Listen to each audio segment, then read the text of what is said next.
नाम अतुल सुभाष है। मैं तकरीबन 34 साल का हूँ, बैंगलोर में रहता हूँ। आज करने जा रहा हूँ। इसका कारण 5 लोग हैं। पहला, प्रिंसिपल फैमिली कोर्ट जज जौनपुर रीता कौशिक। दूसरा, मेरी पत्नी निकिता सिंघानिया, जो कि एक्सेंचर कंपनी में काम करती है दिल्ली में। तीसरा, मेरी मदर इन लॉ निशा सिंघानिया, जो कि जौनपुर में रहती हैं। चौथा, मेरा ब्रदर इन लॉ अनुराग सिंघानिया, जो कि उर्फ पीयूष सिंघानिया, अनुराग उर्फ पीयूष सिंघानिया, जो कि जौनपुर में रहता है। पांचवा, मेरे पत्नी के अंकल सुशील सिंघानिया, जो कि जौनपुर में रहते हैं। आज আমাদের ভারতবর্ষে 1983 সালে একটি আইন চালু হয়।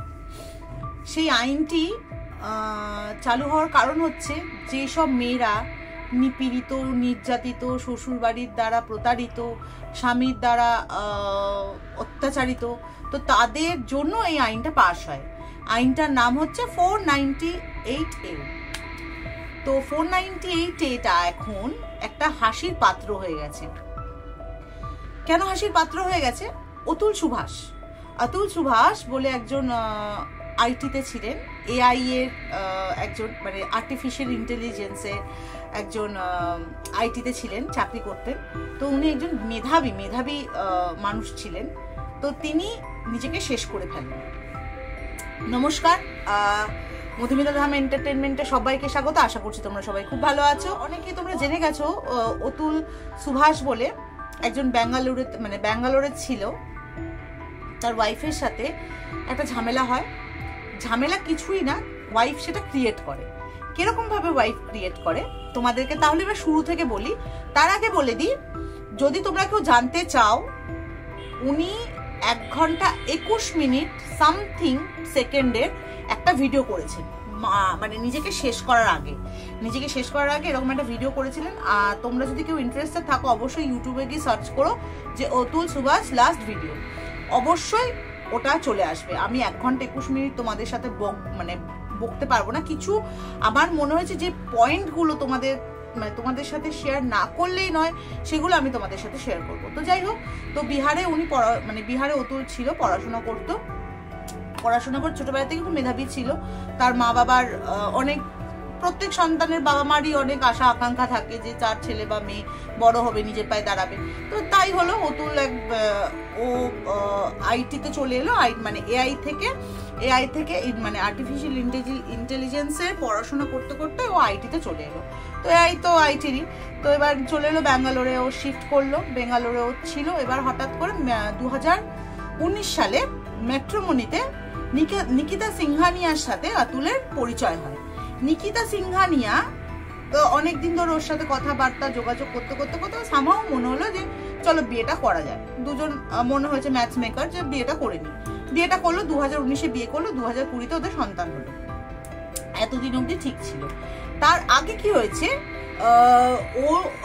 যখন ওরা হানিমুনে গেছিল মরিশাসে হানিমুনে যাওয়ার সময় যেটা হয়েছে, মানে গিয়ে নিকিতা একটু অন্যরকম অ্যাটিটিউড ওর চলে আসে। মানে কিরকম, অকারণ হাসছে, তার ওপর ধরো জিনিস রাখছে ভুলে যাচ্ছে, অদ্ভুত মানে চুপচাপ থাকতো, কথা বলতো না অতুলের সাথে।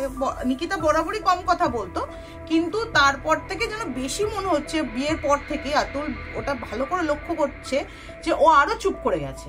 তো যাই হোক, সেটাও কোনো কথা নয়। এইবার তারপরে যখন বাচ্চাটা হওয়ার পর নিকিতা অতুলের বাড়ির লোক ছিল ভেজিটেরিয়ান আর নিকিতা ছিল নন ভেজিটেরিয়ান।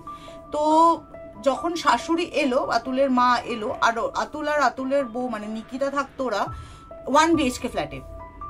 তো যখন ও শাশুড়ি এলো, আসার পর অদ্ভুত নিকিতা মানুষটা, খুব বাজে মেয়ে, চিকেন নন ভেজ খেয়ে হাড়গোড় ঘরের মধ্যে ফেলে রাখতো, বিনেও ফেলতো না। তো যথারীতি যদি কেউ ভেজিটেরিয়ান হয় তাদের তো একটা ইরিটেশন হবে। তো ইরিটেশন হচ্ছিল, ওটা নিয়ে একটা সামান্য একটা খুঁটিনাটি লাগে, এটা খুবই স্বাভাবিক কথা, লাগে। তো লেগেও ছিল শাশুড়ির সাথে। তো যাই হোক, লাগার পর তারপরে ও নিকিতার বাড়ির লোক চলে এলো। নিকিতার বাড়ির লোক ইন বিটুইন টাইম, যখন নিকিতা প্রেগনেন্ট ছিল, তখন নিকিতার বাবা কিন্তু হার্ট অ্যাটাকে মারা যায়। তো নিকিতার ভাই, নিকিতার মা চলে এলো। তো অতুল তখন যেহেতু 1 BHK ফ্ল্যাট, তো ওদেরকে ব্যাঙ্গালোরে একটা হোটেলে রাখার ব্যবস্থা করেছিল। তো সেখানে হোটেলে রাখাতে, সেখানে ওর কোথাও মনে হচ্ছে যে কেন আমাদেরকে কেন হোটেলে রাখলো, এটা নিয়ে একটা শুরু হয় সমস্যা। আচ্ছা, এইবার আসি সমস্যাটা শুরু হলো, হতে হতে হতে হতে ও ডিমান্ডিং হতে শুরু করলো। নিকিতা মানে প্রচন্ড হাই ডিমান্ডিং, মানে যখন ওদের ম্যাট্রিমনিতে সম্বন্ধ দেখা সাক্ষাৎ হয় তখন কিন্তু ভেবেছিল নিকিতা কিন্তু একটা শিক্ষিত মেয়ে, নিকিতা এমনটা না অশিক্ষিত, নিকিতা একটা শিক্ষিত মেয়ে। তো সেই জায়গা থেকে কোথাও মনে হয়েছিল যে ঠিক আছে ও শিক্ষিত, আমার ছেলেও শিক্ষিত, নিশ্চয়ই ও কোথাও চাকরি বাকরি পেয়ে যাবে, তো ঠিক আছে ওয়েল অ্যান্ড গুড। নিকিতা চাকরি বোধহয় করছিল, তো মেটার্নিটির জন্য লিভ নিয়ে নেয়, ছেড়ে দেয়। তো তারপরেও অত লোকে অনেক চেষ্টা করে যে এআই বা কোনো রকম অন্য কোনো রকম জায়গায় চাকরি বাকরি জোটানো, মানে চেষ্টা করছিল নিকিতার জন্য। তো সেটাও নিকিতা লেস ইন্টারেস্টেড, নিকিতার মনে হলো না আমি কাজ করবো না। ফাইনালি ডিভোর্স ফাইল করলো 2022-এ ডিভোর্স ফাইলের সাথে সাথে 9টা কেস আতুলের নামে দিল। তার মধ্যে ছিল 302, মানে অ্যাটেম্প্ট টু, বুঝতেই পারলে। তো সেটার একটা ওর নামে অ্যালিগেশন ছিল, মিথ্যা অ্যালিগেশন।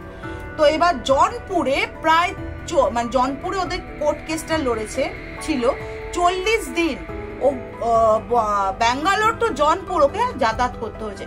মানে ভাবতে পারো একজন আইটি সেক্টরে রয়েছে, আইটি সেক্টর কেন প্রাইভেট সেক্টরেও এখন ছুটি নেই, তো সেই মানুষটা বছরে 23টা ছুটি পায়, আতুল বছরে 23টা না 22টা ছুটি পেত। তো তার মধ্যে ওকে 40 দিনই ওকে জনপুরে যাতায়াত করতে হতো। ফাইন। এইবার যে কোর্টের জাজ সেও একজন মহিলা ছিল, সেও একজন নিকৃষ্ট মহিলা। আমি একজন মহিলা হয়ে বলছি, মানে এই ভিডিওটা করার উদ্দেশ্য এটাই যে মেয়েরা যদি এটা ভেবে থাকো যে 498-এ করে নিজেদের স্বামীদের ফাঁসাবে বা কিছু করবে, এটা কিন্তু খবরদার করো না, খবরদার না। মানে এটা নিকৃষ্ট থেকে নিকৃষ্টতম কাজ হবে। যাই হোক, তো পয়েন্টে আসি। তো কোর্টে গেল, কোর্টে গিয়ে একটা সেটেলমেন্টে এলো। কি সেটেলমেন্ট? প্রথমে নিকিতাকে বলা হলো যে 80,000 টাকা ওকে খরপোশ দেওয়া হবে মাসে। ইয়েস, মাসে 80,000 করে নিকিতাকে আতুল খরপোশ দেবে। তার সাথে তার ছেলে যেহেতু মায়ের কাছে ছিল, কাস্টাডি মাই পাবে যেহেতু 5 বছর হয়নি, তো ছেলের খরপোশ 40,000 টাকা। মোট মাসে তাকে দিতে হচ্ছে 1,20,000 টাকা। 80,000 টাকা তার মাকে, 40,000 টাকা তার ছেলেকে। আতুল সেটাতেও রাজি ছিল। হঠাৎ করে নিকিতা বেঁকে বসলো, বেঁকে বসে কি করলো না 80,000 টাকায় হবে না, কারণ উনার তো বিরাট বড় খাই, উনার তো হাটা এত বড় যে উনার 80,000 টাকায় পেট ভরবে না। উনার কি হলো না আমি কত টাকা চাইবো, কত টাকা তোমাদের কত টাকা মনে হয়? 1 লাখ, 2 লাখ, 10 লাখ, 12 লাখ, 20 লাখ, 25 লাখ না, 3 কোটি টাকা।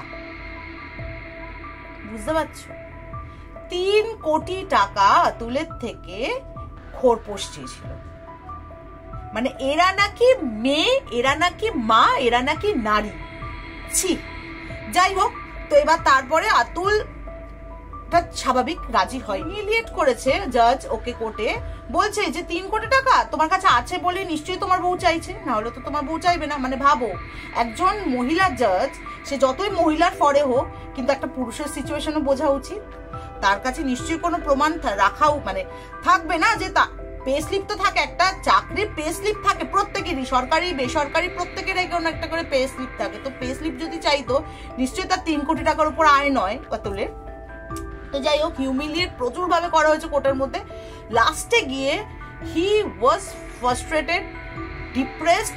ফাইনালি ও নিজেকে শেষ করার সিদ্ধান্ত নিয়েছে, মানে করেও ফেলেছে। ও আর আজকে এই জগতে নেই, আতুল আমাদের সাথে এই জগতে নেই। আমার কোথাও মনে হলো আমি আরজি করে যখন তিলোত্তমাকে নিয়ে আমরা যখন এত লাফালাফি করলাম, এত কিছু করলাম, তিলোত্তমাকে নিয়ে বাইরেও প্রচুর লাফালাফি হয়েছে, মানে কলকাতার বাইরেও। তো আজকে ভাবছি আতুলকে নিয়ে আমাদের কলকাতায় কিন্তু কোনো রকম কিচ্ছু নেই। কেন? একজন পুরুষ মানুষ চলে গেল বলে কি মানে সবকিছুকে আমরা সবসময় কি ভাববো মেয়ে মেয়ে মেয়ে, কতদিন ভিকটিম কার্ড খেলবো? আর সব থেকে বড় কথা, আমি কিন্তু ফেমিনিস্ট, আমি প্রচন্ড ফেমিনিস্ট, আমি ফেমিনিস্টে বিশ্বাসী। মানেটা কি বলতো? সামঞ্জস্যতা। মানে একটা নারী একটা পুরুষ সমান সমান অধিকার আছে। যদি একটা নারীর 498-এ বলে কোনো আইন কানুন থাকে, একটা পুরুষেরও কিন্তু এরকম একটা আইন কানুন শুরু করা উচিত। এবার তোমরা অনেকে হাসবে এই কথাটা শুনে, এরকম অনেক অনেক পুরুষ মানুষ আছে, তাদের মানে তার বউয়ের দ্বারা, তার শাশুড়ির দ্বারা, তার শালির দ্বারা বা তার শালার দ্বারা প্রতারিত, নিপীড়িত, নির্যাতিত, এটাও তো আছে। এরকম অনেক মানুষ আছে। মানে আজকে যদি আমি এত বড় আমি ভিডিও করব না, আজকে তোমরা যদি একটু গুগলে ঘাটো, একটু যদি পড়াশোনা করো, তাহলে তোমরা ওখানে কিন্তু একটা এস্টিমেশন পেয়ে যাবে যে কতটা কষ্ট একটা ছেলেও কিন্তু পায়, একটা ছেলেও কষ্ট পায়। আমি ফেমিনিস্ট, আমি ফেমিনিজমে প্রচন্ড বিশ্বাসী, কিন্তু আমি ফেমিনিস্ট আমি বারবার বলছি, কিন্তু ফেমিনিস্ট মানে আমি কিন্তু ভিকটিম কার্ড প্লে করব না যে আমি একজন মেয়ে। আমি একজন মেয়ে মানে আমার শীত দ্বারা সোজা থাকবে, আমি নিজের পায়ে দাঁড়াবো, আমি নিজে সৎ পথে রোজগার করব। That is feminism, that is feminist. তো এইটা নয় যে আমি ভিকটিম কার্ড প্লে করব, যে আমার একটা সন্তান হয়ে গেছে বলে, আমার একটা আমি একজনের বউ বলে তাকে আমি বলবো যে আমার এত টাকা দরকার, আমার এই দরকার। এনিওয়েজ, তো মোদ্দা কথা, তারপরে অতুল সে নিজেকে শেষ করার আগে 1 ঘন্টা 20 মিনিটের একটা ভিডিও করে, 1 ঘন্টা 21 মিনিট সামথিং। তারপরে ও একটা 24 পাতার একটা চিঠিও লেখে। 24 পাতার চিঠি লেখার পর ও পরিষ্কার করে ভিডিওতে বলছে যে আমি যদি জাস্টিস পাই তাহলে আমার অস্থি, যেটাকে বলা হয় অস্থি, ওটাকে মানে পোড়ানোর পর যে ছাইটা হয়, ওই ছাইটা যেন মানে ভাসিয়ে দেওয়া হয়। যতদিন না আমি পাচ্ছি, মানে জাস্টিস যতদিন না আমি, বিচার যতদিন না আমি পাচ্ছি, ততদিন আমার ছাইটাকে রেখে দিও, আমার অস্থিটাকে রেখে দিও। আর আমি যদি ঠিকঠাক বিচার পাই তাহলে আমার অস্থিটাকে গঙ্গার জলে বিসর্জন দিও। আর যদি আমি ন্যায্য বিচার না পাই তাহলে আমার অস্থিটাকে ড্রেনে ভাসিয়ে দিও। কারণ ওকে মানে টানা 1.5-2 বছর ধরে এতটা, মানে সব থেকে বড় কথা, নিজের রোজগার করছে, নিজেই আয় করছে, আবার তার বউয়ের কত বড় ডিমান্ড যে আমাকে 3 কোটি টাকা দিতে হবে। আমি বলবো যে তোমরা নিজেদের মেরুদণ্ড সোজা করো, তোমরা সোজা করে নিজেদের পায়ে দাঁড়াও, নিজেরা ভালো করে পড়াশোনা করো, নিজেদেরকে মানে সবসময় এনরিচ করো। সবসময় বলবো কখনো অসৎ পথে বা কোনো রকম কুবুদ্ধি নিজের মাথায় চালিত করো না। এই 498-এ সত্যি সত্যি যারা নিপীড়িত, নির্যাতিত, তাদের জন্যই কিন্তু এটা মানে অ্যাক্টিভ। আজকে যদি আমি বলি হঠাৎ করে আমি আমার বরের দ্বারা নিপীড়িত, নির্যাতিত, তো এটা তো মিথ্যে কথা, এটা পুরোপুরি মিথ্যে কথা। তোমরা নিজেদেরকে সবসময় ওই ভিকটিম কার্ড, আমি একটা মেয়ে মানে খুব উইক, মেয়ে মানে আমরা সবসময় পরের কাঁধে বসে খাবো, এটা মাথা থেকে সরিয়ে ফেলো। ওই দিন চলে গেছে। তো যাই হোক, আজকে ভিডিওটা এখানেই শেষ করলাম। আমি অবশ্যই চাইবো যে অতুল জাস্টিস পাক। আমি জানি যতদূর ধরা পড়ে গেছে প্রত্যেকে, কিন্তু তারা যেন ছাড়া না পায়, নিকিতা সিংঘানিয়া স্পেশালি, সে যেন ছাড়া না পায়।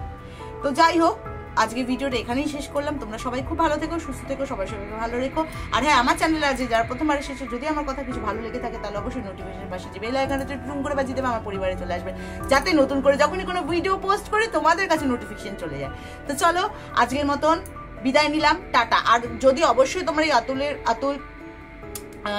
আতুলের যদি ভিডিওটা দেখতে চাও তাহলে অবশ্যই কিন্তু তোমরা এখানে মানে ইউটিউবে গিয়ে সার্চ করো, তোমরা পেয়ে যাবে ভিডিওটা। টাটা।